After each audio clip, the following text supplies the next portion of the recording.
All right, yo, what's going on, guys? Sekapoko here, bringing you a very short video about artifacts for Albedos. All right, so for this video, if you want to know more about my Albedo, right now my total artifact set is going to be a Noblesse set, and these are all my artifacts currently for Albedo. This is what I have on every single piece.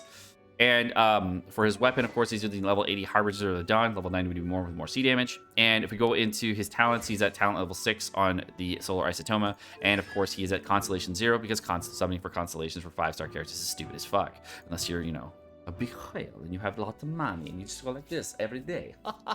Much. Every single player in the game should be focused really heavily around defense percentage, and we're going to go over why in this video on exactly what defense percentage means to a character like Albedo versus going for crit damage and crit chance.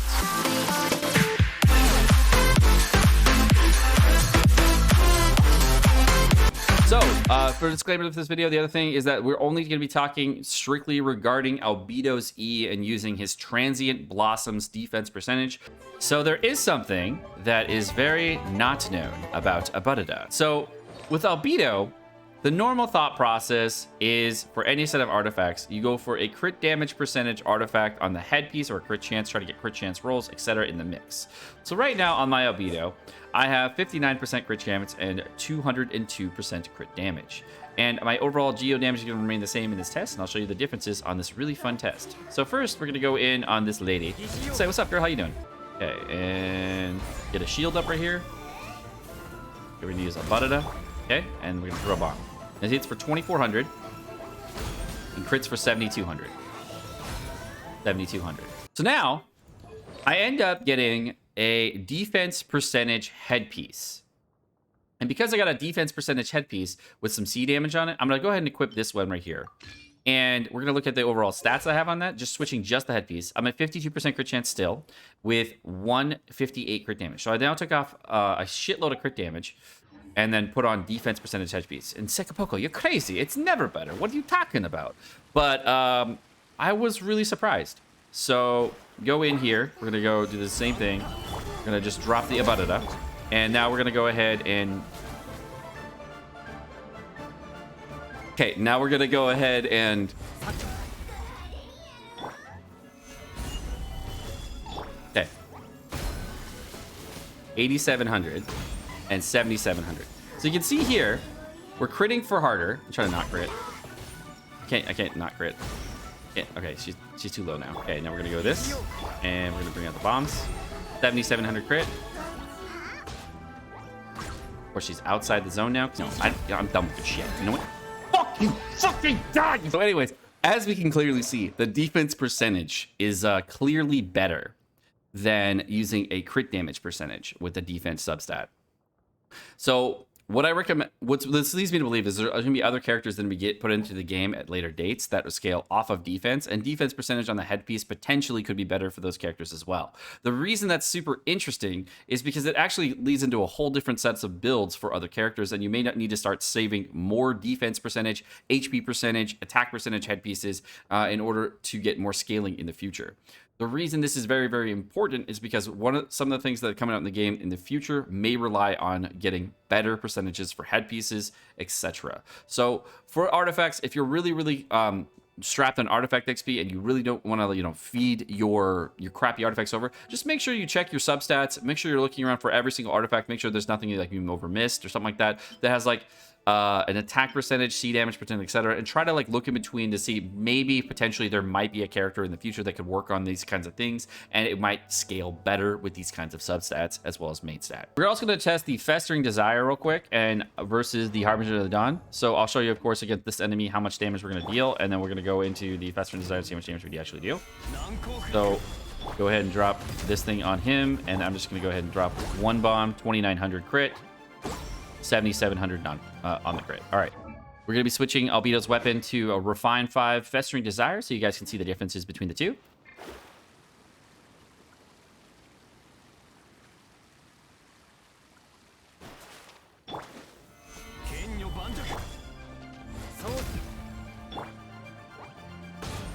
$3,400 on crit and 7,500 crit. So you can kind of see the differences there. you're gonna get more damage out of the Festering because, you know, the way the E proc works on it. The other thing to note is that Harbinger of the Dawn, of course, did a little bit more damage on the critical strike, but less damage on the off critical strikes. So if you do want to get more damage on your crits, of course, go with the Harbinger of the Dawn. You only lost about 200 damage there, but you gained about 500 damage on the non-crits, which is a big difference between the non-crit and crit. But the minor amount of damage increase that you get from the Festering, in my opinion, is not really the best way to go for Albedo, because if you're just going to boost his E damage and boost his crit rate with the E here, what you do lose out on is a character that can actually utilize a weapon like the Harbinger of the Dawn. Now, what that means to me is, like, would I want to use this weapon on another character? My answer is no.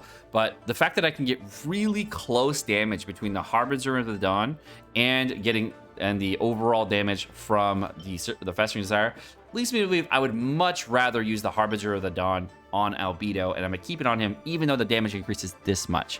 The reason being because this weapon is exceptional for characters like Bennett, the Traveler, etc., and it's just a much better weapon overall for those characters. If I'm a whale and I have a lot of 5-star weapons and I have a lot of other weapons built out, sure, I can swing for this in Albedo, but for Bennett, getting this extra energy recharge is actually very, very huge, so I think it's really, really worth to do it for him.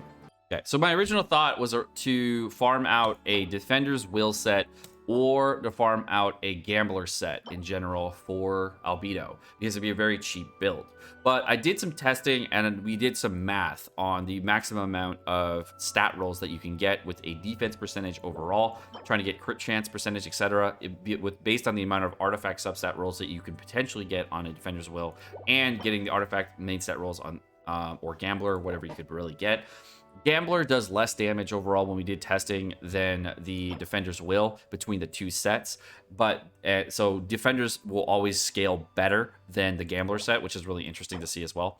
And the other thing that was very interesting between Gamblers and Defenders is that the Defender's Will, since it's a 4-star artifact instead of a 5-star artifact, will actually have less overall defense percentages, even at maximum defense percentages, than a 5-star artifact set. And the reason that's the case is because even if you get those rolls, what happens is you're actually getting less percentage rolls based on your artifact rolls on 4 stars. So the reason I know that is because when we actually went through and I actually found all the percentage rolls for possibilities for defense percentage, crit chance, and crit damage, and the overall things that you could really get out of it. I don't have the math anymore because my computer crashed and I lost it all, but essentially the way it worked out was that because you get lower substat rolls and less substat rolls for your 4-star characters, you cannot reach the amount of value that you can get out of a 5-star artifact in total versus a 4-star artifact, even with the correct artifact set bonus. So even with a defense percentage set bonus, even if you got all of these plus a 30% on your artifact sets, you can still get more potentially artifact rolls, which is one additional roll, plus higher rolls every single time in order to give yourself more maximum substats or defense percentage. So even you're going into crit chance and crit damage even further, you get even more that direction. The reason that's true is because you can get a maximum of 5 total rolls on a legendary artifact if they start with 4 rolls, and you can get a maximum of 3 extra rolls on a defense percentage piece. Now, why is it only 3 percentage rolls? Well, I'll go into that as you go into a 4-star artifact. So whenever you go into grab a 4-star artifact and you get a new piece, the thing with 4-star artifacts is you can either start with 2 rolls on your main artifact starter, or you can get 3 rolls. If you start with 3 rolls, the next roll on the +4 will be down here, and then you only get all the way from +4 all the way to +12 to get 3 additional rolls. Whereas a 5-star artifact can start with either 3 rolls or potentially even 4 rolls if I find one. And if they do get 4 rolls on the total amount of rolls at +0, that means that you can get a total of 5 extra rolls on other percentage rolls, giving yourself a much bigger bonus. So if you're looking to go with the best possible sets for your Albedo, it's going to be with this direction of stuff, not with 4-star artifacts, unfortunately. You can do 4-star artifacts. They do fine. It's very cheap to do it, but it's still not going to be your end build. And the thing with support characters like Albedo, you don't need to fully maximize these characters. So if you wanted to build a very cheap artifact set with a very low amount of XP needed, that's a great way to go. And the reason I say a low amount of XP needed is because the way artifact XP works for 4-star characters, you can see at a total of maximum, you need a a maximum of 122,000 to max out a 4-star artifact entirely, whereas at a plus 16 on a 5-star artifact, you need 153,000. So it does cost a little bit less. And to get to a plus 20, of course, you need 270,000 on a plus 5-star artifact to even see that difference. And that's really where you start to see the big gains between plus 16 and plus 20 versus a 4-star artifact. So if you're looking for a really, really inexpensive build with not a lot of stuff put into it and you wanted a very cheap support, definitely go with the Defender's Will. Just know that that's not your end build. And of course, work on your other characters in the meantime, and then work on your 5-star artifacts at a later date when you do have more artifact XP. The damage loss that you can receive from going from crit damage versus defense is very different for the ultimate ability versus the E ability. And the damage is 14,000 on the ulti. Alright, 12k. So you can see we lose a little bit of damage there, about 3k damage loss in total from using a defense percentage headpiece versus the crit damage headpiece, which is pretty insignificant when you're talking about albedo ultimate damage, because you don't really have to worry too much about it. That's all I want to give you guys for information on this video, because there are some artifacts you might want to save going forward that are not just C damage and attack. You might want to find yourself a nice little HP percentage one with attack with crit rate one going forward. There might be other kinds of scaling going forward that really boost that kind of damage. But again, my name is Sekapoko. Thank you for watching. I hope you enjoyed the video. Of course, like, subscribe, all the fun stuff. You guys have a great rest of your day. Peace.